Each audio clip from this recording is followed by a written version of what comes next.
जय जगन्नाथ सांग मैंने मुझे आपन सूर्या आपड़ बिजनेस करने चाहते कि सांग किंतु केमिति करेंगे आपड़ जानी ना ना सांग मुझे दूसरी बिजनेस आइडिया कि आप गाँव में रही सहर रही बिजनेस करेंगे जदि आप गाँव रही कि सहर रही बिजनेस करने चाहते सांग मैंने मुझे को देवी भल बिजनेस आइडिया आप कम पैसा इन्वेस्ट कर बहुत लाभ पाइपर जदि आप बिजनेस करने चाहते ताहले ए वीडियो आपण मानक सांग जदि आप कौन गोटे बिजनेस करने भी चाहते ताहले मुझे आपण मानक कहि कि आप किपरि बिजनेस करेंगे सांग मैंने आप जानी कि गाँव में पापड़ बिजनेस तो बहुत बढ़िया चली थाए कहीं पापड़ बिजनेस होलसेल भी मिलता है पापड़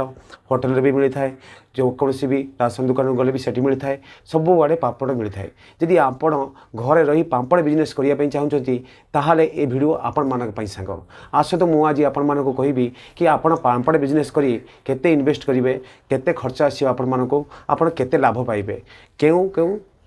जिनस दरकार कि पापड़ तैयारी करने ए विषय में आपको संपूर्ण सूचना देवी जदि मो चैनल को आप सांग नुआ चैनल सब्सक्राइब कर दिंतु वीडियो गोटे लाइक कर दिंतु आसतु आज आम आरंभ करवा पापड़ केमिति तैयारी हुए आउ बिजनेस केमिति करती ए विषय में आपको कहि सांग मैंने पापड़ क्यों डाली तैयारी हुए फास्ट प्रश्न आपण मानकर थी कि पापड़ क्यों डाली हुए जदि मुझे आपण मानक कहूँ कि आप पापड़ बिजनेस करूँ ताले आपण मनर प्रश्न आसो कि भाई पापड़ कौ डाली हुए उदर डाली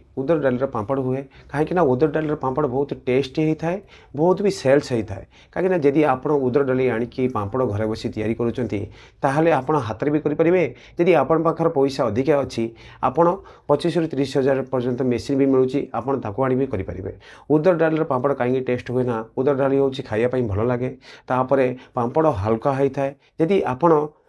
उदर डाली पापड़ तैयारी करने चाहते ताहले आपण उदर डाली पापड़ तैयारी करूँ देखिए भल पैसा भी तादेह आप रोजगार करेंगे जदि आप बिजनेस करने आपन को कौन गोटे आइडिया अच्छी कि आप बिजनेस करने चाहते ताहले सांग उदर डाली ही बिजनेस करूँ कहीं उदर डाली बिजनेस कले आप बहुत लाभ पाइबे आ कम खर्च आपन को हम जदि आप गाँव रही बिजनेस करने चाहते सांग मैंने केते खर्च हम देख जदि आप पापड़ बिजनेस करने चाहते कि आप जानते कि आप मन भर गोटे प्रश्न थी कि पापड़ बिजनेस केते खर्च हम मुझे आप मन कहूँ देखो पापड़ बिजनेस आपको 10,000 ରୁ 15,000 टଙ୍କା खर्च हम कहीं उदर डाली गुंड जदि आप आणुंट आपको 100 केजी आने पड़ो तापर आपन को मसला आने पड़ो कहीं साधारण हिसाब से मसला आप पकई पारे कौन होलसेल जाकि उदर डाली आणुंट ताहले आपन को मसला आने पड़ो मसला उदर डाली बेलना आप बेलन तीर बेली तापर आप पापड़ तैयारी करेंगे जदि सांग आप पापड़ बिजनेस करने चाहते ताहले उदर डाली हूँ सबुठारु नंबर 1 डाली आप उदर डाली रे ही पापड़ बिजनेस करूँ जदि आप घरे रही पैसा रोजगार करने चाहते आपन को खर्च मिनिमम 10,000 ରୁ 15,000 टଙ୍କା पर्यंत आसो आपड़ जब 10,000 ରୁ 15,000 टଙ୍କା खर्च करेंगे ताहले आप जानते सांग मासक 25 ରୁ 30 हज़ार टଙ୍କା आप रोजगार करेंगे यही चैनल माध्यम मुझे आपण मानक सबुबले नुआ नुआ बिजनेस आइडिया दूसरी आपण मो वीडियो देखी आप घर रही किसी ना कि गोटे बिजनेस भी करेंगे जदि आप बिजनेस करने चाहते ताहले मो सांग मानक मोर कह कथा जे सांग मैंने आप बिजनेस करूँ मुझे आपन को सपोर्ट करी बिजनेस आप न कर मत कमेंट सेक्शन में कमेंट करूँ मुझे आपको से बिजनेस आइडिया देवी आप घरे रही बिजनेस करेंगे आप तो खर्च विषय जानिले आप पापड़ केमिति बनइबे ये विषय मुझे आपको स्टेप बाय स्टेप कहि देखूँ आप फास्ट जदि उदर डाली आनी गुंड कर दिंतु लुक गुंड कर सारापर तादेह लंका जो उदर डाली पापड़ मसला से सब मिसातु मिसैला तापर आपन को प्रोसेस गोटे करने पड़ो ताको छोट छोट आकार गोल करूँ गोल कलापर बेलन रखी बेलतु जदि आप ये करेंगे ताले आपन को छोट आकार गोटे पापड़ साइजर आपन को पापड़ हम आपड़ से ही पापड़ बाहर बिकिपारे जदि आप ये करूँ घरे कि आप एका अच्छा कि आप सागर किए भी अच्छा ताले सब मिसिक भी करेंगे जदि आप हाथ करने चाहूना कि आप पाखे किसी पैसा अच्छी ताले आप मेसीन भी आनीपारे जदि आप मेसीन आणुंट आपको बहुत सहज आसो मेसीन 25,000 ରୁ 30,000 टଙ୍କା पर्यंत मिल जदि आप बिजनेस करने चाहते ताहले सांग बिजनेस करूँ मुझे आपण मानक कहि कि किपरि बिजनेस करें जदि आप बिजनेस करने आरंभ कर फूड अथॉरिटी जो अच्छी पाखर लाइसेंस ना दरकार जदि आप लाइसेंस रोचते ताहले आपको किसी डर रही आप आराम से बिजनेस करेंगे जदि आप फूड अथॉरिटी पाखर लाइसेंस न रोचते आपको डर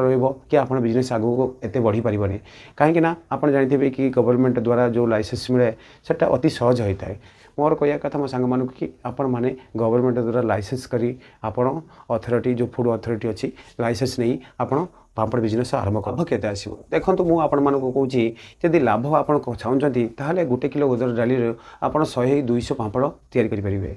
यदि 200 तापर दिन को आपण को 150 रु 200 टंका भितरे आपण खर्च हबो ताहले आपण बिकिले 300 टंका ही बिकिबे हिसाब करते जी 300 टंका आप बिकिले ताहले मासको आपन को 10,000 रु 15,000 टंका आप आराम से कमे पारे गोटे किलो उदर डाली मु कहूँ जी आप अधिका करने चाहते ताले आप अधिका करके आपको 15 रु 25,000 25 रु 50,000 पर्यंत भी आप कमे पारती सांग मैंने जदि आप करने चाहते ताले सांग मैंने आप कुछ बिजनेस करूँ बिजनेस कले आप बहुत पैसा जो करेंगे जदि आप बिजनेस करने चाहते करूँ सांग मैंने आप लाभ विषय जानिले केउटे बिक्री करेंगे देखो सांग मैंने बिक्री करने बहुत जगह अच्छी आपड़ क्यों जगह चयन कर ग्रोसरी बिक्री करेंगे बड़ बड़ मार्केट अच्छी से बिक्री करेंगे सहर में जब आप चिन्ह परिचय अच्छी दुकानी अच्छी पाखे भी बिक्री करेंगे गाँव जो मार्केट लगुच गाँव हाट बोली कहती से भी आप बिक्री करेंगे फेसबुक व्हाट्सअप द्वारा भी आप बिक्री करेंगे जदि आप बिकापी चाहते विभिन्न प्रकार बाट अच्छी आप पापड़ बिजनेस करने किंतु सांग मैंने आप कले सीना आप बिक्री करेंगे किंतु मोर कह कथा मो सांग मो सांग मैंने जब घरे बस किसी काम ना घरे बस टाइम पास कर गोटे बिजनेस करूँ सांग जदि आप बिजनेस कले देखिए बहुत आप लाभ पाइपर जदि आप लाभ पाइबा चाहते बिजनेस करने निहाती दरकार आप व्हाट्सअप फेसबुक आप फोटो शेयर करेंगे कि ये पापड़ बिजनेस चली आपड़ पापड़ दरकार आप ऑर्डर नहीं पारती व्हाट्सअप फेसबुक कले अति सहज हो गाँव मार्केट हो कि सहर मार्केट हो कि छोट छोट दुकान हो बड़ बड़ दुकान हो बहुत जगह पापड़ आप बिक्री करेंगे जदि आप करने चाहते कहतु मुझे दूसरी आपको आइडिया सांग मैंने आप तो बिक्री विषय जानले सफलता केमी पाइबे देख सांग मैंने मोर कह कथा जदि आप भल पापड़ तैयारी करुँच कि ग्राहक सागर भल व्यवहार करुँच आप बहुत कम दिन सफलता हासिल करेंगे देखो आजिकल जो कस्टमर अच्छा आप सागर भल व्यवहार कले आप बहुत लाभ भी करेंगे मोर कह कथा सांग मान जब आप पापड़ बिजनेस करुँच सफलता हूँ फास्ट कहीं आप जब पापड़ बिजनेस कले आप फास्ट ग्राहक सागर भल व्यवहार करूँ आउ भल पापड़ भी तैयारी करूँ जदि आप भल पापड़ कले ग्राहक नेले आप पापड़ डिमांड अधिका रोर कह कथा सांग मान आप करूँ कलापर देखिए आप बहुत कम दिन में भल बिजनेस करेंगे सांग मैंने आप जानते कि मुझे चैनल माध्यम आपको बिजनेस आइडिया वीडियो अपलोड करुँची जदि आपको कौन बिजनेस करने चाहते आप जानी ना मुझे से बिजनेस आइडिया देवी मत कमेंट सेक्शन में कमेंट करूँ मु बिजनेस आइडिया आप जेकोसी भी बिजनेस करने चाहते मत कमेंट सेक्शन में कमेंट करूँ मुझे आपको से बिजनेस आइडिया वीडियो करी अपलोड करी आपड़ देखी करेंगे सांग मैंने जदि आप बिजनेस करने चाहते ताहले जदि ये वीडियो आप भल लगी सांग मैंने चैनल सब्सक्राइब कर दिंतु वीडियो गोटे लाइक कर दिंतु जय जगन्नाथ राधे राधे।